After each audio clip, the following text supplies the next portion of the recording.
Открывая первое заседание нового кабинета министров, премьер Владимир Делба приветствовал членов правительства, как новоназначенных, так и тех, кто остался в прежней должности. Приблизительно половина кабинета министров – это новые назначения. Прежде чем начать заседание, я хочу вас еще раз поздравить с новыми назначениями, пожелать успехов в работе. Работы очень много, задачи по-прежнему остаются важнейшими. Очень полагаю, что, как и прежде, мы будем достигать успехов, новых успехов.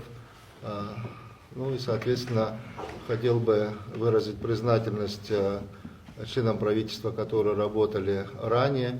Вот их труд, работа, конечно, в последние годы была весьма заметна. Это отражалось на темпах показателей социально-экономического положения в стране и, соответственно, давало нам определенные результаты, принимать новые решения для того, чтобы повышать качество жизни наших граждан и улучшать их благосостояние. Первый утвержденный вопрос нового Кабмина – замена водительских прав гражданам Абхазии и иностранцам с видом на жительство теперь будет проводиться без экзаменов. Кроме того, принят ряд положений по укреплению мер финансовой дисциплины при валютных операциях. Это нормы, необходимые для исполнения закона о валютном регулировании 2024 года. Еще ряд вопросов представил министр сельского хозяйства Беслан Джопуа. Так, вся сельхозтехника, проходящая регистрацию в министерстве, теперь будет обеспечена номерными знаками с соответствующей серией. Содействие в этом вопросе окажет МВД Абхазии. Также осталась неизменной и утверждена на этот год предельная численность работников аппарата министерства в количестве 27 штатных единиц и сумма на содержание в районе 14 миллионов рублей в год. Кроме того, члены правительства поддержали списание многолетних насаждений цитрусовых в селе Псырцха и фейхоа в цитрусовом совхозе Гагарского района. Во всех этих трех проектах действительно на 80% этих насаждений уже на этой территории нет. Они все 82-85 года насаждения, биологически устаревшие. Это, в частности, в Бедонском районе, в селе Псырцха. Далее она идет тоже Псырцха 0,25 га. И третий проект – это цитрусовхоза Абхазия 0,97 га. Ну, единственное, здесь мы обязаны и должны за этим прослеживать, что второй пункт этого постановления – высвобождаемые земельный участок использовать для сельскохозяйственных целей. Ну, не всегда нам, к сожалению, приходится или возможность есть такая, как бы придерживаться этого пункта, потому как уже на основе своих прав местные органы самоуправления уже представляют другие документы, создают также документы и идет изменение категории. Ну, насколько мы можем влияем на эту ситуацию, но пока, к сожалению, все те территории, кроме двух случаев в Гагаровском районе, в дальнейшем идет изменение категории. Мы об этом недавно говорили. Дело в том, что земли, которые высвобождаются, в основном из-за изреженности, да, Цибович, и цитрусовые, и биологическое. И вовлекать эти земли обратно в сельхозоборот. Вот. Я попрошу усилить в этом смысле со стороны Кабинета министров, вам в поддержку, разумеется, вместе осуществлять контроль, чтобы на этих землях, ну, как правило, мы не наблюдали того, чего не записано в решении правительства. Мы из года в год стараемся наращивать объемы оказания помощи сельхозпроизводителям, крестьянам через программы сельского хозяйства, вот развитие сельского хозяйства, там в этом году на 50% рост государственной помощи. Ну и, соответственно, чтобы так не получалось, что мы одной рукой помогаем, другой рукой начинаем списывать сельхозземли и не вовлекаем их повторно в этот оборот. Владимир Делба попросил рассказать, как реализуется поручение президента Бадры Гунба о заключении договоров на поставку чая между государственными учреждениями Абхазии и кутолским производителем чая компанией «Экочай». Такое поручение глава государства дал правительству после посещения чайных плантаций в Кутоле, чтобы помочь местному производителю со сбытом своей продукции. Вот после вашего посещения и вашего вмешательства они смогли заключить контракты с Министерством внутренних дел, с Министерством обороны, с Государственной службой охраны, по линии Минздрава и школами, то есть по образованию, на почти 918 килограмм. Для них это существенно. Это составляет 2 миллиона 295 тысяч рублей. Министр обороны Владимир Ануа отметил, что рад поддержать местное производство, но если раньше чай для Министерства обороны обходился в 20 тысяч рублей в месяц, то сейчас тот же объем обходится им в 100 тысяч рублей. Владимир Делба отметил, что местный чай гораздо лучшего качества, чем импортный, и прогнозировал неизбежное снижение цены по мере увеличения объемов производства. Кабинет министров утвердил порядок разработки прогноза социально-экономического развития Абхазии на год, а также одобрил право пользования участком недр для добычи термальных вод в селе Приморское. В 2024 году в Министерство экономики поступило заявление от Общества ограниченной ответственности «Алиш» в части рассмотрения возможности предоставления в соответствии с законом о недрах в пользовании этой скважины. Все заключения получены, заключения положительные. Госкомитетом по экологии проведена предварительная оценка дебита воды. Впоследствии Госуправлением по землепользованию вместе с пользователем будет установлен прибор учета объема воды для того, чтобы определять размер регулярных платежей, которые необходимо будет вносить в отношении пользования этой скважины. Судебным исполнителям разрешили использовать фото- и видеофиксацию для обеспечения охраны зданий судов, а также изменили стандарт знаков отличия, иначе говоря, погонов. Кроме того, члены правительства установили новые предельные тарифы на перевозку пассажиров и багажа автотранспортом. Эти тарифы не менялись с 2021 года. Предлагается произвести следующие изменения в максимальных тарифах на услугу по перевозку пассажиров микроавтобусами на проезд пассажиров на внутригородских маршрутах в размере, не превышающем 40 рублей на пассажира, так называемый единый тариф на внутригородские перевозки, на проезд пассажиров на пригородных маршрутах в размере, не превышающем 3 рубля 88 копеек за одного пассажира на километр, на проезд пассажиров в междугородных маршрутах в размере, не превышающем 3 рубля 39 копеек за пассажира на километр. Расчет экономически обоснованной себестоимости перевозки выполнялся по статьям расходов с учетом цен на потребляемые ресурсы, такие как расход на топливо на 1 километр, затраты на смазочные материалы на 1 километр, износ и ремонт автомобильной резины, амортизация подвижного состава, накладные расходы. Единственное, что я хотел бы добавить к рассматриваемому вопросу, только то, чтобы данную информацию ни в коем случае не воспринимали как очередное повышение тарифов. Хотел бы проинформировать, что ситуация с стоимостью городского транспорта, она сложилась достаточно давно, и на текущий момент, то есть на сегодняшний день, уже такие тарифы фактически используются. Цена сегодня за 1 пассажирокилометр уже сформирована, ну и мы для правового обеспечения в данном случае предлагаем ее закрепить. Хотя я полагаю, что это проработать надо и в другом механизме. Может быть, не устанавливать там прямые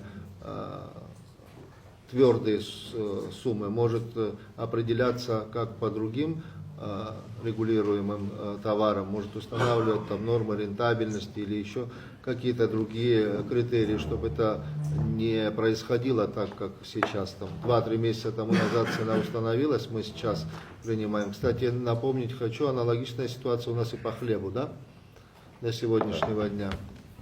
Вот. Я прошу в этом смысле и министра экономики, и министра энергетики и транспорта это проработать. Принято решение о возмещении НДС при реализации товаров, предназначенных для пользования иностранных дипломатических и приравненных к ним представительств, а также личного пользования дипломатического и административного персонала, включая членов их семей. Аналогичная норма давно действует в России в отношении абхазских дипломатов. Кроме того, члены правительства заслушали отчет о результатах приватизации имущества республиканской собственности за прошлый год. В перечень приватизированных объектов за 2024 год вошли 8 объектов. Таблица, уважаемые коллеги, у вас прилагается. Рассмотрев представленный проект распоряжения, Министерство юстиции и Министерство экономики сообщило об отсутствии каких-либо замечаний. Сумма, поступившая за приватизацию за 2024 год, составляет 98 миллионов 506 тысяч рублей. Бывшая волейбольная площадка и тренировочный корт в Гагре переданы в муниципальную собственность. Ранее это была неучтенная территория. Аналогичная ситуация с поликлиникой в Гулрыбше. Ее тоже передали в собственность администрации района с тем, чтобы разрушенный объект муниципальные власти восстановили за свой счет. Кроме того, внесены изменения в постановление о регулировании земельных отношений и утверждено положение о госинспекции Абхазии по карантину растений. После того, как все вопросы повестки дня были рассмотрены, премьер-министр Владимир Делба дал ряд поручений. 15 мая было подписано распоряжение о распределении обязанностей между премьер-министром республики и вице-премьерами.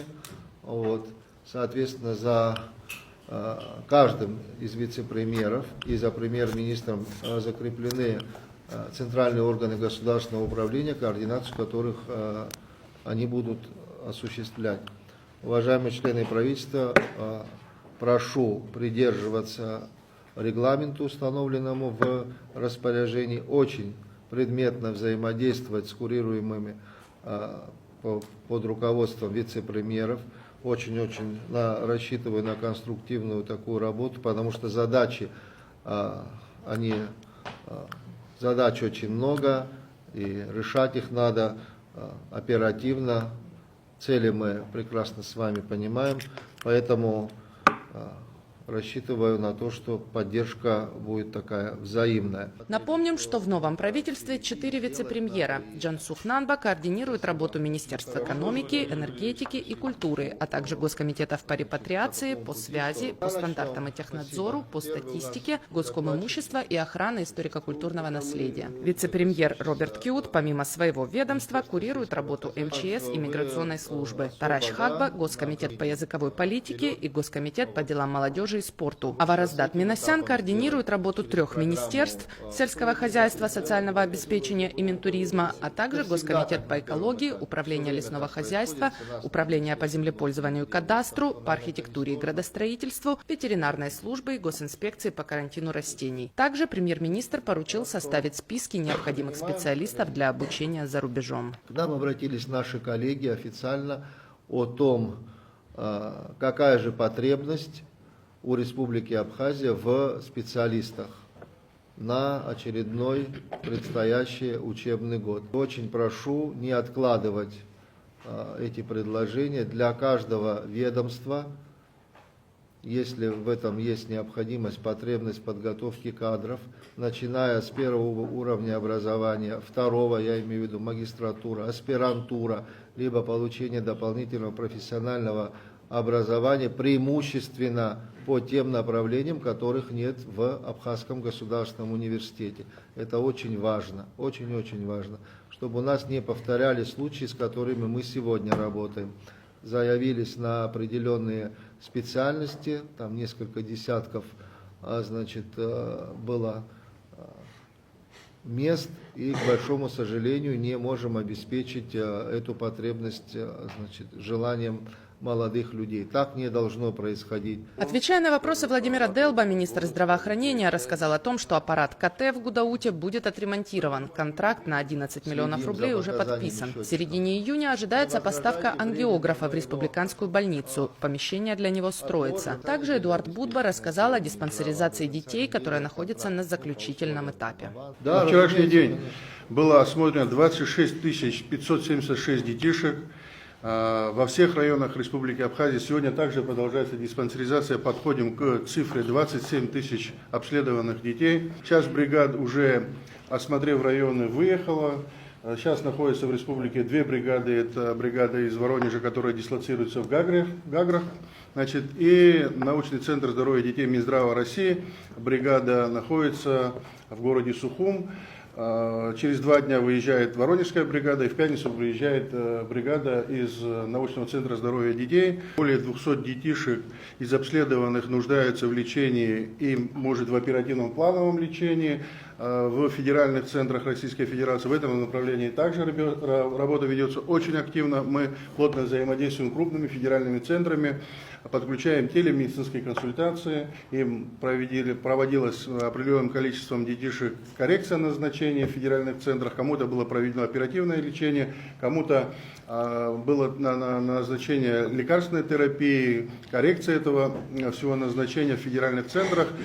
Все довольны, пациенты находятся уже в Республике Абхазия, а другие пациенты, которым запланирована госпитализация, мы эти сроки тоже будем соблюдать. Владимир Валерьевич, есть у нас определенный график. Владимир Делба отметил, что после встречи в парламенте по поручению президента создана рабочая группа по оказанию правового содействия гражданам республики, имеющим гражданство России и являющимся получателями пособий в связи с рождением и воспитанием ребенка, а также материнского капитала. Рабочая группа будет работать по оказанию необходимой помощи нашим гражданам, собирать, естественно, информацию о случаях выявления фактов и связанных с ним событий. И потом будем прорабатывать вопрос о том, какие можно вносить предложения по урегулированию этого вопроса, связанных в том числе с теми решениями, которые были приняты, в том числе по нанесению ущерба в связи с действиями, в частности, нарушения законодательства. Очень рассчитываю, что мы будем получать обратную связь от наших граждан, потому что это очень важно, чтобы они не оставались без информации. Руслан Таифович, здесь вы, как руководитель рабочей группы, я прошу очень открыто, предметно по этому вопросу с коллегами вместе заниматься. Рабочая группа достаточно широкая, представительная, поэтому вопросы взаимодействия весьма важны, весьма. Министр культуры Даур Кове напомнил о том, что в силу вступили новые правила въезда в Россию для иностранных граждан. Эти правила не касаются граждан Беларуси, и Южная Осетия уже заявила о намерении ходатайствовать о том, чтобы их граждан эти правила тоже не коснулись. Владимир Делба ответил, что Абхазия также ведет работу в этом направлении. Надежда Боровикова, Тимур Гогохия, Абаза ТВ.